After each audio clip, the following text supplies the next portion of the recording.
a central role in the fight for same-sex marriage, and Evan Wolfson is the founder and executive director of Freedom to Marry. Time magazine has named him one of the most influential people in the world.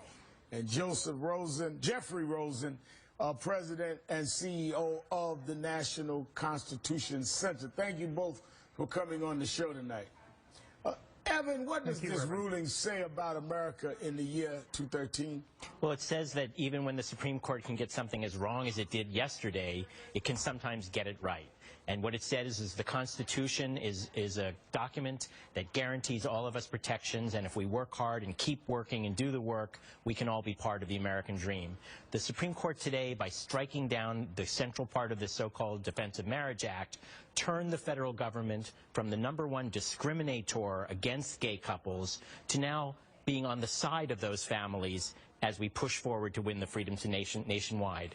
And the Supreme Court, as you said, restored the freedom to marry in California, bringing California forward as an engine state to help move the country forward, and now establishing that 100 million or more Americans, a third of the country, now live in a state where gay people can share in the freedom to marry, up from 0 a decade ago.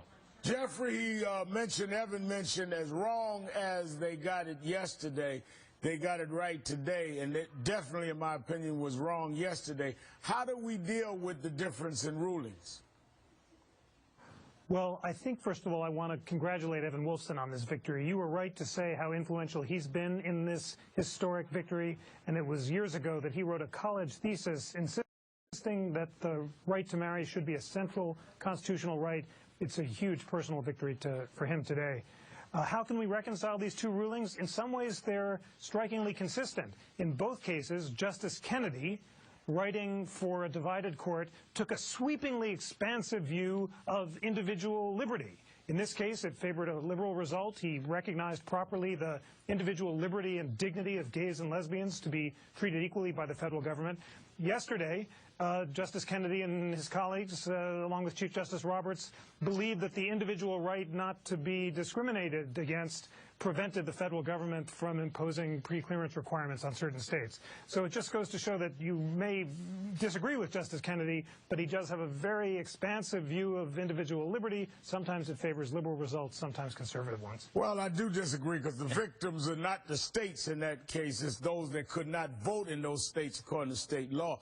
But Evan, let me get to you. What are the next steps now to make the rulings now adjust those in everyday life that has been denied before this? Right. Well, for couples who are legally married, this decision means that the federal government may no longer discriminate against them. They must treat them like any other married couple. And we're going to work with President Obama and the administration, and we're calling on Congress to do its part to implement that decision and the Constitution's command.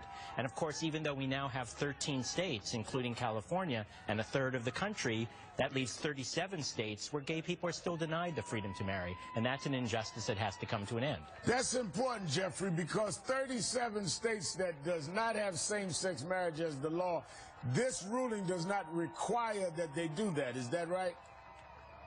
That is right, but Evan is absolutely right that this ruling contains powerful language that will allow him and other advocates for marriage equality to have success in court. Justice Kennedy said a state and the government may not demean an individual because of moral animus against gays and lesbians. There's an incredibly powerful passage in the opinion today where Justice Kennedy quotes from the congressional report that said Congress intended to express moral disapproval of gays and lesbians. Justice Kagan read that during the oral argument. Well, I think advocates will now be able to take that language and say all of these state laws that deny marriage equality are also based on moral disapproval, also reflect a kind of animus, and therefore, according to the logic of today's decisions, they too should fall. Evan, you've been called, as I said, by the Daily Beast, the godfather of gay rights.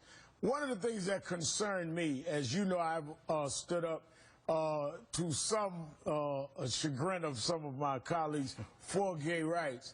When I saw the ruling today and I saw the ruling yesterday, that the right wing tried to form some kind of wedge between those of us that fight for civil and voting rights and those that agree with gay rights. How do you propose we address the difference in the rulings and someone potentially trying to cause some kind of division in the unity between those that have been progressive on these issues. No, you're absolutely right, and we have to stand together and make sure there is no division. And in fact, none of us is fully free, and none of us is equal until all are free and all are equal. Yesterday, you may have seen that Freedom to Marry joined the entire leadership of the LGBT movement in issuing a strong statement condemning the Supreme Court's gutting of the Voting Rights Act, and absolutely pledged to stand with our civil rights counterparts. And of course, our communities overlap. African Americans are gay. Gay people are Latino. There's not a division here. We're all one, and we have to stand together. And the Supreme Court did the right thing today, and we're going to build on that. And the Supreme Court did the wrong thing yesterday, and that can't be the last word. Evan Wolfson and Jeffrey Rosen, thank you. That was said like a true godfather. Thank you. I don't know if that's right or not. You But would thank you know. very much.